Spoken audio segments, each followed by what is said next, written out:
Pirkei Avot, chapitre 3, Mishnah 1. Akavia ben Mahalalel Omer, il nous dit la chose suivante. Istakel beshlosha dvarim, regarde trois choses, sous-entendu, place devant toi ces trois choses, pense-y. Ve'en ataba, l'idée avérée, tu n'en viendras pas à fauter. Alors quelles sont ces trois choses? 1. Dame aïn bata, sache d'où tu viens. 2. Ulean ataoler, et vers où tu vas. Et 3. Velifne miata atid liten din vecheshbon, et devant qui tu devras plus tard rendre des comptes. Alors explication de ces trois choses auxquelles si on y pense et qu'on les a face à nous toute notre vie, alors cela va nous éloigner de la faute et des avérotes. Première chose, comme on a dit, mais aïn bata, d'où est-ce que tu viens? Miti pasrucha, d'une goutte répugnante. On parle ici d'une goutte de semence puisqu'on vient tous de ça. Et donc quand on se rappelle de ça, alors cela va diminuer notre orgueil. Deuxièmement, Ulean ataoler, et vers où tu vas, limkom arafar, rima votolea, vers un endroit de poussière, de terre, de vermine, de vers de terre, etc. Puisque comme on le sait, on finit tous notre vie sous terre, à 120 ans, Bezrat Hashem. Si cela, cette vision est face à toi, alors Tinatzel Minata tu seras épargné et sauvé en fait de tous les désirs, les plaisirs, les désirs d'argent, etc.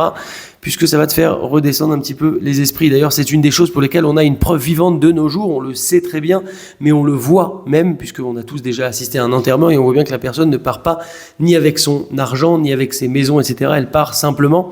Et c'est notre fin à tous. Alors quand on se rappelle de ça et quand on voit cette preuve-là, eh bien cela nous remet un petit peu les pendules à l'heure, comme on dit.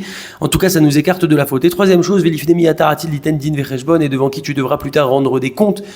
Alors, din vecheshbon, nous explique le Gaon de Vilna, din, c'est sur les avérotes qu'on a pu faire, et cheshbon, c'est sur les mitzvot qu'on aurait pu faire pendant ce temps où on a fait les avérotes, donc rendre des comptes, din vecheshbon, devant qui lifne melech malchei amelachim akadosh baruch hu, devant akadosh baruch hu, le roi des rois, a fortiori déjà quelqu'un qui se tient devant un roi de chair et de sang, qui va lui faire un jugement, il aurait déjà peur, alors a fortiori devant akadosh baruch hu, le roi des rois, devant qui tout est dévoilé, devant qui il n'y a aucune chose qui peut être cachée, devant qui le jugement est si droit et si juste. Alors si cette pensée nous accompagne toute notre vie, alors cela va nous éloigner de la faute et on n'en viendra pas à fauter. En tout cas, voilà ces trois choses qui vont nous permettre de nous éloigner de la faute tout au long de notre vie.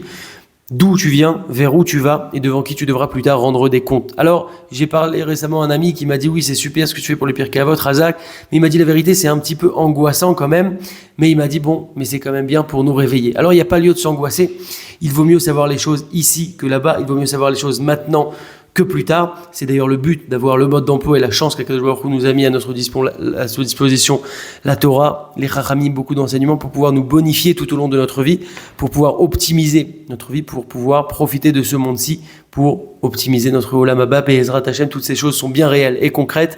À nous de jouer. Chazak.